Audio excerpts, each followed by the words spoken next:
80%वर mark पडले सायन्सला जायचं, थोडे कमी पडले कॉमर्सला जायचं, आणखीन कमी पडले आर्ट्सला जायचं. एवढा विचार काय करायचा आहे? ही बेसिक मानसिकता पण ही अत्यंत चुकीची आहे, अनसायंटिफिक आहे. तो आला कसा काय कॉमर्सला? नाही म्हटलं आम्ही 5-6 जण एकत्र होतो, सगळे म्हणले चला कॉमर्सला, मी पण गेलो कॉमर्सला. आता लक्षात येतं आहे हे काही आपल्याला झेपणारी बाब नाही. याचं काय उत्तर द्यायचं? अहो सगळ्याच फील्डला स्कोप आहे, त्या फील्डमधल्या वरच्या 20%. आणि कुठल्याही फील्डमध्ये जा स्कोप नाहीच आहे त्या फील्डमधल्या खालच्या 20%.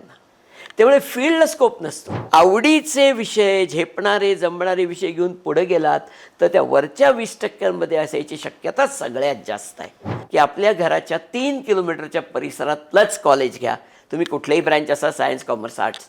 उगीचंच लांबचं कॉलेज फार मोठं आहे, फार नावाजलं आहे म्हणून जाण्यात काही अर्थ नाही. 25% जर कॉलेजचं रोल असेल तर 75% रोल मुलांचा आहे सक्सेसमध्ये. अमक्या कॉलेजला गेला म्हणजे 100% सक्सेस असं आजपर्यंत जगात कधीही झालेलं नाही. एन नंबर ऑफ ऑप्शन्स असे आलेत आता की ज्यातनं मुलांना 12वी नंतर एनी ब्रँच असली, आर्ट्स कॉमर्स सायन्स, तरी चांगली संधी मिळू शकते. कोणत्याही ब्रँचचं पोरगं डायरेक्ट IIM मधनं MBA 12वी नंतर करू शकतं. डायरेक्ट सेकंड इयर डिग्री इंजिनिअरिंगला जायचा शॉर्टकट इज डिप्लोमा इंजिनिअरिंग. 10वीला दणदणीत मार्क्स मिळतात, मग प्रश्न उपस्थित होतो की पुढे काय करायचं. आता पालकांसमोर, मुलांसमोर जो प्रश्न निर्माण होतो त्याविषयीच आपण मार्गदर्शन घेणार आहोत करिअर काउन्सिलर विवेक वेलणकर सरांकडून. सर, खूप खूप स्वागत सकाळमध्ये आपलं. नमस्कार. पहिलाच प्रश्न प्रत्येक आईचा, प्रत्येक मुलाच्या डोक्यात असतो, तो म्हणजे 10वी नंतर ब्रांच कशी निवडायची आणि कोणती निवडायची?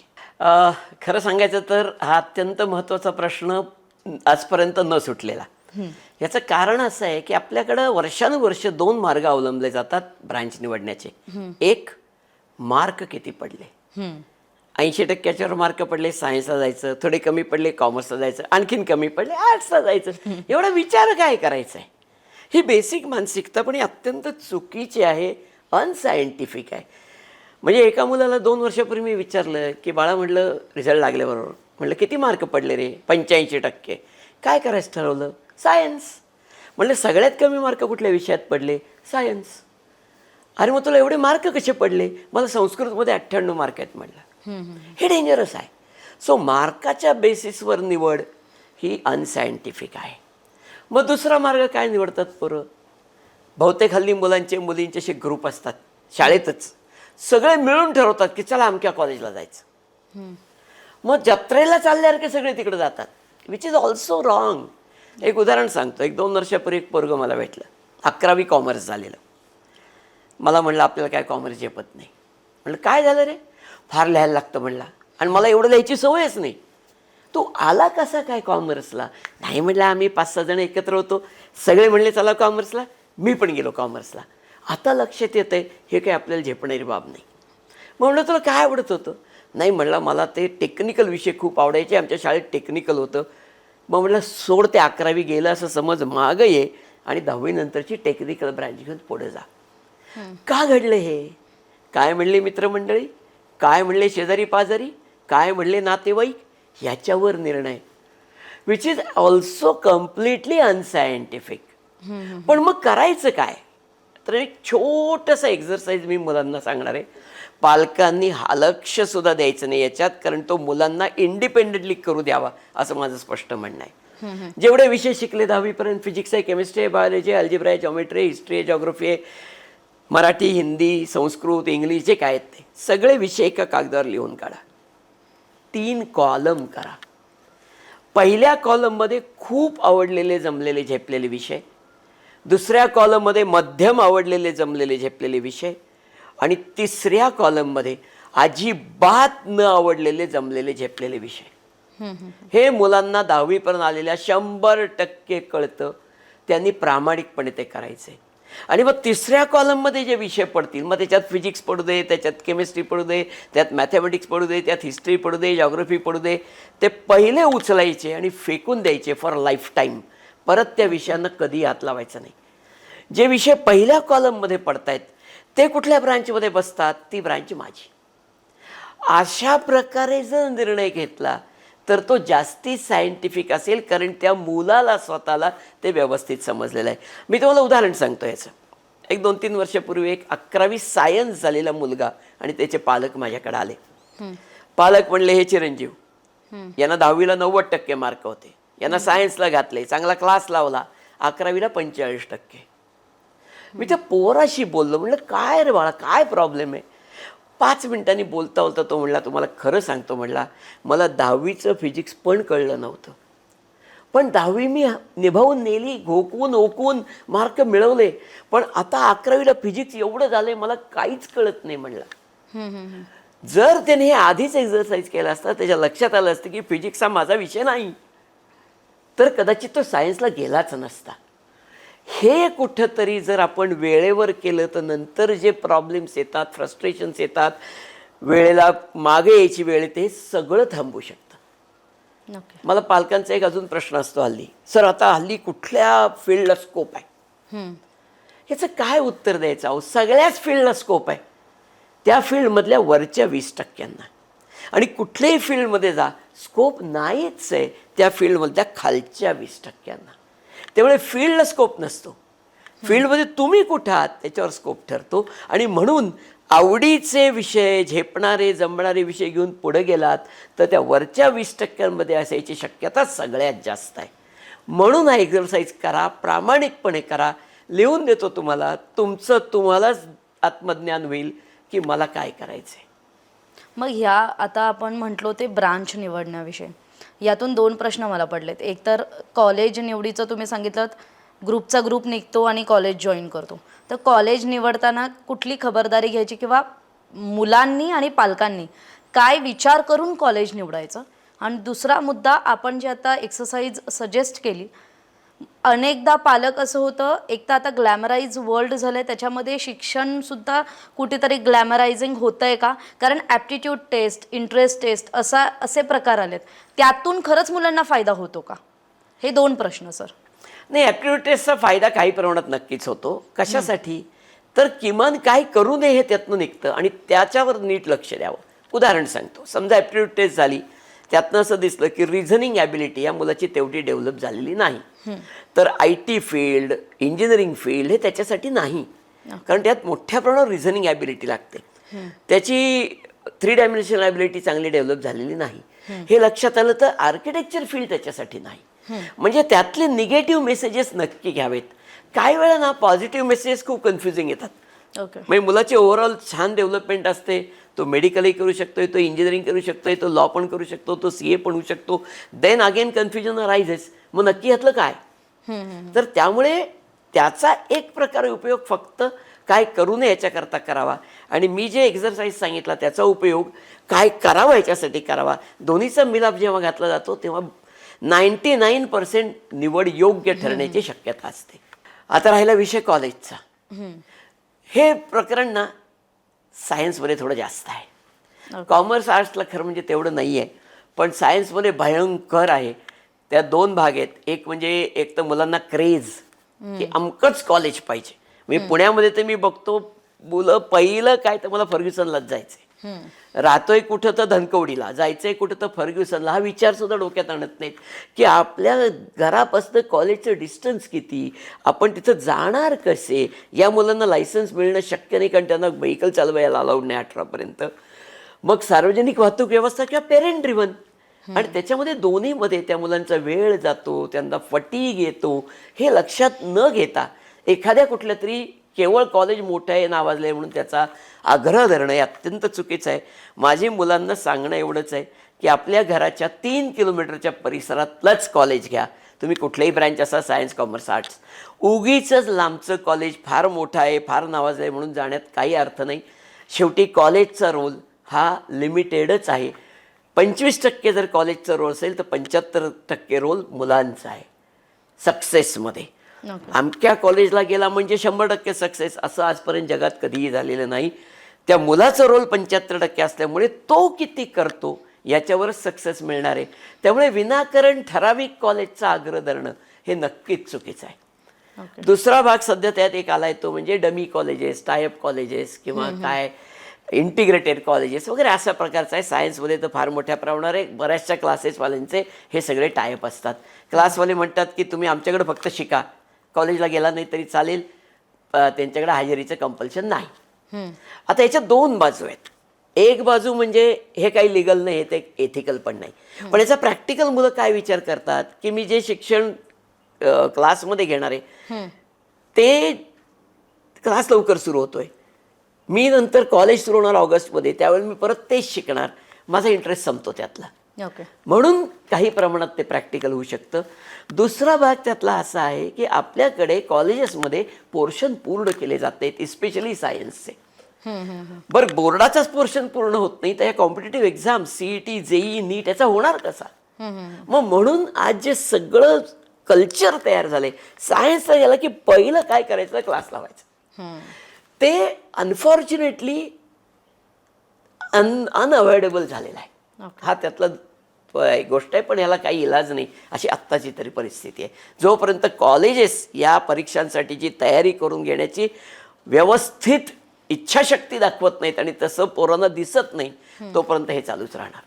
सर, आता तुम्ही काही स्पर्धांचा उल्लेख केला, काही परीक्षा, JEE असेल, नीट असेल, तर असं एक कंपल्शन आहे का मुलांवर, पालकांवर, की तुम्हाला जर JEEची परीक्षा द्यायची आहे, नीटची परीक्षा द्यायची आहे, तर तुम्ही सायन्स स्ट्रीमलाच गेलं पाहिजे, इतर स्ट्रीम्सला त्या मानानं महत्त्व दिलं जात नाही, मग त्या इतर स्पर्धा परीक्षासुद्धा असतील, मग MPSC असतील, UPSC असतील, तर त्या पुढच्या तुमच्या भवितव्यावर आत्ताच्या ब्रांच निवडीचाही किती फरक पडतो, हाही महत्त्वाचा प्रश्न आहे. आता कसं आहे, JEE, CET, नीट या परीक्षा आहेत, फक्त सायन्स ब्रँचमधूनच मिळतात, ही वस्तुस्थिती आहे. पण आत्ता मी जे काय बघतोय गेली काही वर्ष, विशेषतः पालकांचा आग्रह आणि दृष्टिकोन, त्यांचं म्हणणं असं असतं की बाळा तू 11वी 12वी तरी सायन्स घेच, नंतर लागलं तर तू शिफ्ट हो, तुला कुठं व्हायचंय, तुला कॉमर्स करायचंय, आर्ट्स करायचं, नंतर बघू. 11वी 12वी सायन्स घे, कारण सायन्समधनं खूप ऑपॉर्च्युनिटी असतात. आणि कॉमर्स आर्ट्समधनं गेलं तर काहीच मिळत नाही, ही पालकांची पारंपरिक मानसिकता झाली. आता तशी परिस्थिती राहिलेली नाही.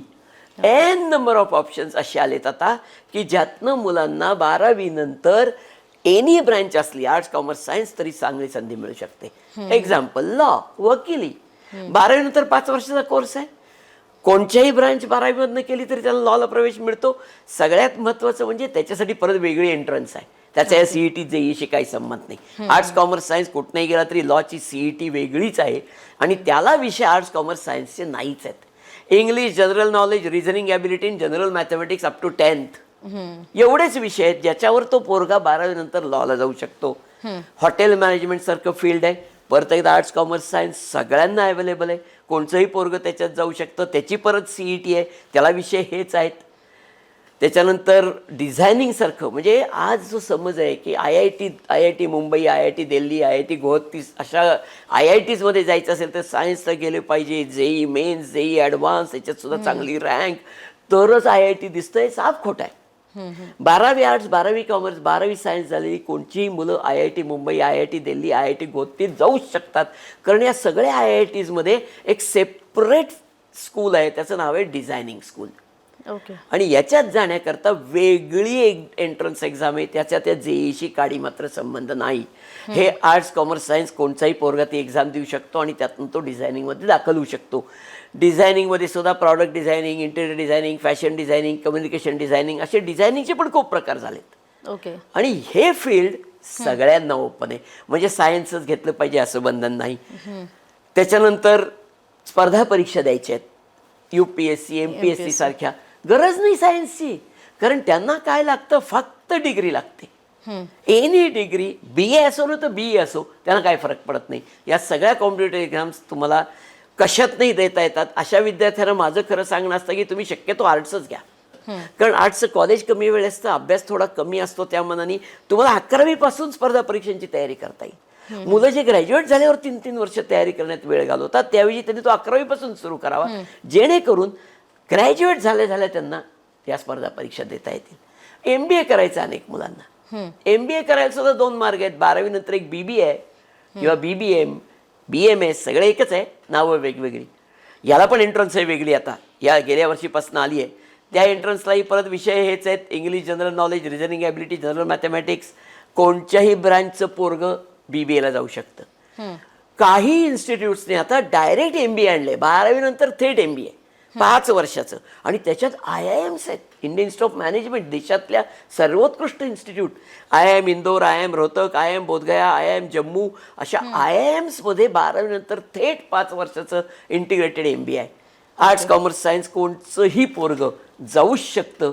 आणि त्याच्यासाठी परत एंट्रन्स एक्झाम आहे. एंट्रन्स एक्झामला विषय हेच, English, general knowledge, reasoning ability, general mathematics. कोणत्याही ब्रँचचं पोरगं डायरेक्ट IIM मधनं MBA 12वी नंतर करू शकतं. हे माहिती करून घेतल्यावर सायन्सचाच आग्रह कमी होतो. इकॉनॉमिक्ससारखं फील्ड आहे, खूप आता मोठं झालं आहे ते फील्ड. त्या फील्डमध्ये जाण्याकरता सुद्धा आर्ट्स कॉमर्स सायन्स कुठलंही पोराला जाता येतं, काही प्रॉब्लेम नाही. त्याच्याकरता त्याची वेगळी एंट्रन्स एक्झाम आहे, CUET नावाची. आता पुण्यातली सगळ्यात बेस्ट इन्स्टिट्यूट देशातली ती पुण्यात आहे, Gokhale Institute of Economics and Politics. एंट्रीसाठी CUET नावाची परीक्षा आहे. English, reasoning ability, general knowledge, general mathematics हेच विषय. ते पोरगं BSc MSc इकॉनॉमिक्स करू शकतं 12वी पर्यंत कुठल्याही ब्रँचमधनं गेल्यावर. हे सांगण्यामागचा हेतू असा, असे खूप आहेत. हे सांगण्यामागचा हेतू असा आहे की केवळ सायन्समधनंच करिअर मिळतं असं समजून त्या पोराला काही विषय त्यातले आवडत नसताना बळच त्याच्यात त्याला ढकलण्याचे जे प्रकार घडत आहेत ते थांबले पाहिजेत. त्याला कुठले विषय आवडतात आणि कुठले आवडत नाहीत, मुख्य नावडसुद्धा ही लक्षात घेऊनच निवड झाली तर हे प्रॉब्लेम्स खूप कमी होतात. सर, आता आपण बोललो ते मेन स्ट्रीमबद्दल आणि आपण काही पॅरलल गोष्टीही सांगितल्या. महत्त्वाचा मुद्दा येतो की आर्ट्स कॉमर्स सायन्सच्या व्यतिरिक्त ITI सारखी एक संधी असते मुलांकडे. तंत्रशिक्षण म्हणतो आपण त्याला. स्किल बेस्ड लर्निंगला सुद्धा आता सरकारसुद्धा त्याला प्रमोट करत आहे, प्रोत्साहन देत आहे. तर त्याविषयी काय मार्गदर्शन कराल की 10वीच्या मुलांनी याकडे कसं बघावं आणि पालकांनी याला कसं प्रोत्साहित आपल्या मुलांना करावं? 2-3 प्रकार आहे त्याच्यात. एक ITI बेसिक गोष्ट की ज्याच्यात मुलांना एक स्किल दिलं जातं. 2 वर्षाचे कोर्सेस आहेत, कुठलं ना कुठलं स्किल त्या मुलाला दिलं जातं. त्याच्या आधारे त्याला हवं असलं तर पुढे तो जॉब करू शकतो, त्याला हवं असलं तर सेल्फ एम्प्लॉयमेंट करू शकतो. आत्ता AIची भीती खूप दाखवली जाते की AI मुळे खूप जॉब जाणार आहेत. AI कशाला हात नाही लावू शकत तर ते स्किल जे काय असतं त्याला. आज तुमच्या घरात जर इलेक्ट्रिकल काही काम काढलंय, तिथं पॉवर पॉईंट बसवायचं आहे, तिथं काही बसवायचं आहे, AI नाही करू शकत, माणूसच लागतो. आज तुम्हाला घरी काहीतरी चांगलं जेवण बनवायचं आहे, कुक पाहिजे, AI नाही करू शकणार आहे, ते माणूस लागणार आहे. त्यामुळे जेवढी म्हणून स्किल बेस्ड गोष्टी आहेत त्या सगळीकडे माणूसच लागणार आहे. त्यामुळे ITI खरं म्हणजे याच्या पुढच्या काळात बाकी कशापेक्षाही वर यायला पाहिजे आणि येईलच अजून 5 वर्षात. स्किल बेस्ड एज्युकेशन आहे, अतिशय मिनिमम कॉस्टमध्ये आहे. विद्यार्थ्यांना 2 वर्षात. आणि बरं समज असा आहे की फक्त प्रायव्हेट क्षेत्रात जाता येतं. नो, गव्हर्नमेंट क्षेत्र म्हणजे MSCB पासून, ST महामंडळापासून, दारुगोळा कारखान्यांपासून, रेल्वेपासून सगळीकडं ITIs घेतले जातात. ITI झाला म्हणजे आपलं शिक्षण संपलं, हेही चुकीचं आहे. ITI झालेल्या विद्यार्थ्याला डिप्लोमा इंजिनिअरिंग करता येतं, डिप्लोमा इंजिनिअरिंग झालेल्या मुलाला डिग्री इंजिनिअरिंग करता येतं, तो पुढे जाऊ शकतो.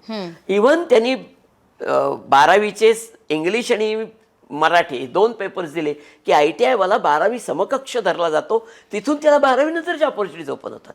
म्हणजे 12वी नंतर BVOC सारखे व्होकेशनल कोर्सेस आहेत ते त्याला ओपन होतात. सो अतिशय basic technical skill based course is ITI. आणि सेंट्रलाइज ॲडमिशन आहे. 10वी नंतर एक सेंट्रलाइज फॉर्म भरला की पोरांना महाराष्ट्रातले सगळे ITI ओपन झाले. त्यांनी फॉर्म भरायचा, त्याला जिथं हवं ते प्रेफरन्स द्यायचा.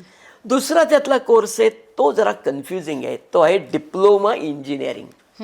आणि इथे खरी गडबड आहे पालकांची आणि मुलांची. याचं कारण ज्या मुलांना 100% इंजिनिअरिंगच करायचंय त्यांच्याकरता 10वी नंतर 2 वाटा फुटतात.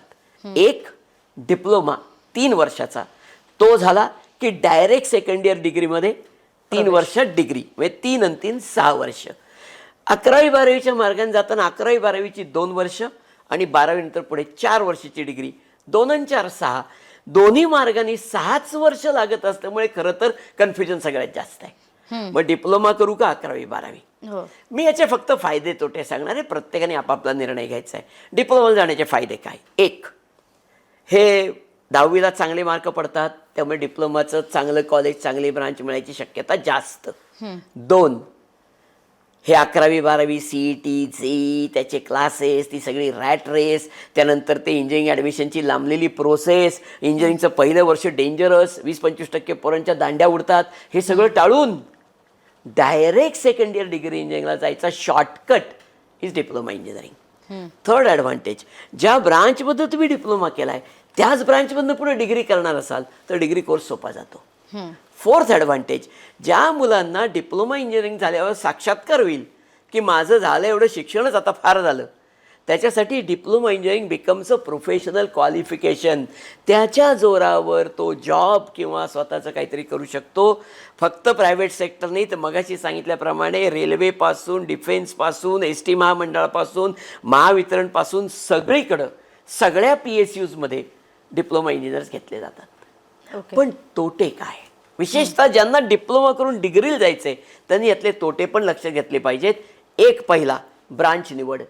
अरे पोरांना 12वी नंतर कळत नाही मी कुठली ब्रँच घेऊ, मेकॅनिकल घेऊ का, इलेक्ट्रॉनिक्स घेऊ का, कॉम्प्युटर घेऊ का, काय घेऊ. इथे 10वी नंतर निवडायची. सो त्या पोराला काहीच कळत नाही, मग कुणीतरी सांगतं म्हणून तो ती ब्रँच घेतो. एक. दुसरं, नंबर ऑफ सीट्स. आज 12वी नंतरचे college of engineering Pune government college आहे, तिथे कॉम्प्युटर इंजिनिअरिंगला 100 जागा उपलब्ध असतील 12वी नंतर. तर फर्स्ट इयर डिप्लोमा नंतर जो डायरेक्ट सेकंड इयर डिग्रीला जातो पोरगा, त्याला मात्र 10 सीट्स उपलब्ध असतात. So number of seats are 1/10. तिसरं, ही सगळी CET JEE कॉम्पिटिशन टाळली ना त्या पोरांनी, नकोच ती पिढा. तीच कॉम्पिटिशन त्याला डिप्लोमाच्या 3ऱ्या वर्षाला खेळायला लागते. कारण डिप्लोमाच्या 3ऱ्या वर्षाच्या मार्कांवर डिग्रीची ॲडमिशन आहे. महाराष्ट्राची सेंट्रलाइज मेरिट लिस्ट आहे. म्हणजे याचा अर्थ कॉलेज ऑफ इंजिनिअरिंग पुणेला जर त्याला ॲडमिशन पाहिजे आहे डिप्लोमा नंतर, तर त्याला डिप्लोमाला 95% मार्क पाहिजेत. 10वीला नाही, डिप्लोमाला 95%. सो ॲडव्हान्टेजेस आहेत, डिसॲडव्हान्टेजेस पण आहेत. म्हणून पालकांनी आणि मुलांनी या दोन्हीचा अभ्यास करून मग आपली निवड करावी, म्हणजे मग प्रॉब्लेम येत नाहीत. पण हे सगळी स्किल बेस्ड एज्युकेशन, ITI असो, डिप्लोमा असो किंवा काही छोटे छोटे कोर्सेस पण आता स्किल बेस्ड आलेत. कारण सगळीच मुलं 10वीतनं खूप काही एकदम पुढे जाऊ शकत नाहीत ना. 50% 40% मार्क मिळालेत, इव्हन ITIला पण मिळत नाही, त्यांच्याकरता खूप चांगले स्किल बेस्ड कोर्सेस आलेत, चांगल्या स्कीम्स आहेत. म्हणजे याच्यात प्रमोद महाजन स्कीमपासून दीनदयाळ उपाध्याय स्कीमपर्यंतच्या वेगवेगळ्या स्कीम्स आहेत. पंतप्रधान योजना आहे त्याच्यामध्ये मुलांना 2 महिन्यापासून 4 महिन्यापासून 6 महिन्यापर्यंत ॲक्च्युअल स्किल बेस्ड ट्रेनिंग दिलं जातं आणि त्यातनं मुलांना नंतर पुढे जॉब किंवा स्वतःचं काहीतरी करण्याची संधी मिळू शकते. सो स्किल बेस्ड हा एक वेगळाच पर्याय आहे आणि याच्या पुढच्या काळात त्याचं महत्त्व वाढत जाणार आहे, हे विद्यार्थ्यांनी लक्षात ठेवलं पाहिजे. सर, आपण मेनस्ट्रीमबद्दल बोललो, स्किल बेस्डबद्दल बोललो. आता आणखी एक इमर्जिंग फील्ड म्हणून ज्याकडे बघितलं जात होतं ते म्हणजे फॉरेन लँग्वेजेस, परकीय भाषा, परदेशी भाषा. त्यालाही मार्केट म्हटलं तर खूप चांगलं आहे, म्हटलं तर मग तुम्हाला त्यातलेही पॅरलल कोर्सेस किंवा पॅरलल रोजगाराची संधी स्वतःसाठी निर्माण करावी लागते. तर याविषयी काय सांगाल? परकीय भाषा, परदेशी भाषा कितपत मुलांनी शिकल्या पाहिजेत, त्याचा ॲडव्हान्टेज, डिसॲडव्हान्टेज? असं आहे, परकीय भाषा मुळात एक तर लक्षात घ्या, शिकायचं असेल तर कमीत कमी त्या भाषेंमधली टॉप लेवलची सर्टिफिकेट मिळवली पाहिजे. आणि ते सुद्धा त्या देशांची सरकार परीक्षा घेतात, आपल्या परीक्षा नाही. कारण जगभर त्याला ॲक्सेप्टन्स हवा असेल तर त्या देशातले सरकार, से फॉर एक्झाम्पल जर्मन भाषा, त्यांची सर्टिफिकेशन्स आहेत A1, A2, B1, B2, C1, C2. तुम्हाला खऱ्या अर्थाने करिअर करायचं असेल त्या भाषेत तर तुम्ही ते C2 लेवलच्या सर्टिफिकेशनपर्यंत पोहोचलं पाहिजे, ते सर्टिफिकेशन मिळवलं पाहिजे. भाषा आपल्याला वाटतं तितके सोप्या नसतात, त्यामुळे त्या लेवलपर्यंत अशीच मुलं जातात ज्यांना ती तेवढी अर्ज आहे त्याची. दुसरं असं आहे की याच्यातल्या अपॉर्च्युनिटीज काही प्रमाणात आता कमी झाल्या आहेत किंवा होणार आहेत बिकॉज ऑफ AI. काय झालंय, ट्रान्सलेशन, इंटरप्रिटेशन यातल्या ज्या अपॉर्च्युनिटी ज्या भाषांमधून मिळतात त्या आता खूप कमी होत आहेत. याचं कारण AI. इव्हन तुमच्या मोबाईलमध्ये आता सोय झाली आहे, तुम्ही दुसऱ्या भाषेतलं काही टाका, तुम्हाला डायरेक्ट भाषांतर करून मिळतं. सो काही प्रमाणात ते आता चॅलेंजिंग झालं आहे, पण त्याच्यामध्ये टीचिंगमध्ये मात्र प्रचंड संधी येत आहेत. म्हणजे आज आत्ता महाराष्ट्र सरकारने जर्मन गव्हर्नमेंटबरोबर करार केला आहे. महाराष्ट्रातनं खूप मोठ्या प्रमाणावर स्किल बेस्ड मॅनपॉवर जर्मनला पाठवायचे, त्यांना जर्मन भाषा शिकवून पाठवायचे. कोण शिकवणार? तर त्याच्यातले जे खऱ्या अर्थाने चांगलं शिकवू शकतात, म्हणजे स्वतः ते चांगली शिकलेले पाहिजेत तर ते शिकवू शकतील. तर अशा ऑपॉर्च्युनिटीज वाढतात पण आहेत. पण याचा थोडा ज्युडिशियसली आणि कॉशियसली विचार विद्यार्थी आणि पालकांनी केला पाहिजे. सर, आपण आता हे सगळं बोललो. सगळ्यात महत्त्वाचा मुद्दा येतो की मुलांच्या करिअर निवडीमध्ये, मुलांच्या ब्रांच निवडीमध्ये आणि कॉलेज निवडीमध्ये पालकांचा किती सहभाग असला पाहिजे? काय झालंय हल्ली आता याला जबाबदार आमच्यासारखेच लोक आहेत, काउन्सिलर लोक. सारखे पालकांना आम्ही ठोकतो, आहे तुम्ही मध्ये बोलायचं नाही, आहे तुम्ही मध्ये बोलायचं नाही. हे चुकीचं आहे. कारण ती मुलं खूप लहान आहेत. 16 वर्षाचं मुलं आहे बिचारा, आत्ता शाळेतनं बाहेर पडले. त्याला खरं म्हणजे ना काही स्वप्न सोडले त्याला काहीच कळत नाही. त्यामुळे पालक आणि मुलं दोघांनी एकत्र बसून घ्यायचा हा निर्णय. मुलांनी ठामपणे आपल्या आवडी आणि नावडी दोन्ही पालकांसमोर मांडल्या पाहिजेत. मग पालकांनी त्यांच्याजवळ असलेलं नॉलेज त्याच्यात एकत्र केलं पाहिजे. आणि बरं, तुझ्या आवडी लक्षात घेता ह्या प्रकारचं आपण 2-3 ऑप्शन्स आहेत ते बघूयात. मग त्यातली कॉलेज कुठली चांगली, कशी, इव्हन वेळ पडली तर कॉलेजला जाऊन बघणं, हे सगळ्या गोष्टी पालकांनी मुलांनी जेव्हा तो एकत्रित निर्णय असतो तेव्हा तो सगळ्यात चांगला असतो. कारण दोघांकडच्या चांगल्या गोष्टी एकत्र येतात. आणि मग उगीच जो नंतर ब्लेम गेम होतो ना, तू असं म्हणला म्हणून असं केलं, तो म्हणतो तुम्ही असं म्हणला म्हणून मी असं केलं, ब्लेम गेम थांबला पाहिजे. It has to be a mutual understanding decision की ज्यातनं डिसिजन क्वालिटी चांगली येते आणि उगीच नंतरचे ब्लेम गेम थांबतात. सर, आता आपण मुलाखतीच्या शेवटाकडे आलोय. मी आता तुम्हाला काही संकल्पना विचारणार आहे, त्या योग्य की अयोग्य आणि त्यावरती काय आपल्याला स्पष्टीकरण किंवा काही मार्गदर्शन करायचं असेल तर आपण कराल. पहिला प्रश्न येतो, जसं ज्या मुद्द्यावर आपण नुकतंच आता बोललो की वय कमी असल्यानं 10वी नंतरचा करिअरचा पर्याय हा पालकांनी त्याचा निर्णय घ्यावा. हे कितपत योग्य आणि अयोग्य? नाही, माझं स्पष्ट म्हणणं आहे पालकांनी नाही, पालक आणि मुलगा किंवा मुलगी दोघांनी मिळून घ्यावा. आणि तिथं मुलाची आवड नावड ही प्रायमरी लक्षात घेतली गेली पाहिजे आणि पालकांचा त्याच्यामधला सहभाग हे एकत्रित डिसिजन व्हावा. परदेशात शिकलो म्हणूनच आपल्याला नोकरीच्या संधी जास्त मिळतात, हा जो एक समज आहे तो कितपत योग्य अयोग्य? परदेशी शिक्षणाबद्दल एक समज आहे हल्ली तर खूप वाढत चाललाय, 12वी नंतरच परदेशात जायचं. हे चुकीचं आहे. जायचंच असेल तर ग्रॅज्युएशन नंतर जा, कारण तुम्हाला तेवढी एकतर मॅच्युरिटी आलेली असते, दुसरं काय चांगलं काय वाईट हे कळू शकतं. 2च वर्ष शिक्षण असतं, त्यामुळे जॉब मिळण्याच्या नक्की संधी किती ते आधीच कळलेलं असतं. 12वी नंतर जाणं हे फारच मोठं गॅम्बल आहे, एवढं मी नक्की सांगेन. तिसरा मुद्दा येतो तो भाषेचा. मराठी माध्यम, इंग्लिश माध्यम, हल्ली पालकांचाही ओघ हा इंग्लिश माध्यमाकडे आपल्याला दिसतो. तर खरंच इंग्लिश मीडियममध्ये शिकलो म्हणून त्याचा पुढे करिअरमध्ये फायदा होतो का? खरं म्हणजे हे चुकीचं आहे. म्हणजे इंग्लिश मिडियममधनं शिकलं तरच तो भारी होतं, तर मग इंग्लिश मिडियममधनं शिकलेली सगळीच मुलं भारी झाली असती असं होत नाही. फक्त मराठी मिडियममधनं शिकलेल्या मुलांना 11वीला जड जातं ही वस्तुस्थिती वर्षानुवर्षे झालेलं आहे. तेवढे 4-6 महिने त्यांना थोडंसं ॲडजस्टमेंटला वेळ लागतो, पण त्याच्यानंतर ते व्यवस्थित ॲडजस्ट होतात आणि ती मुलं तेवढ्याच ताकदीने इंग्लिश मिडियमच्या पोरांबरोबर 12वीला उभी राहतात. ही वस्तुस्थिती आहे. पण तिथे मात्र ते 11वीचे पहिले 4-6 महिने त्यांना पेरेंटल सपोर्ट पण तेवढाच चांगला मिळाला पाहिजे.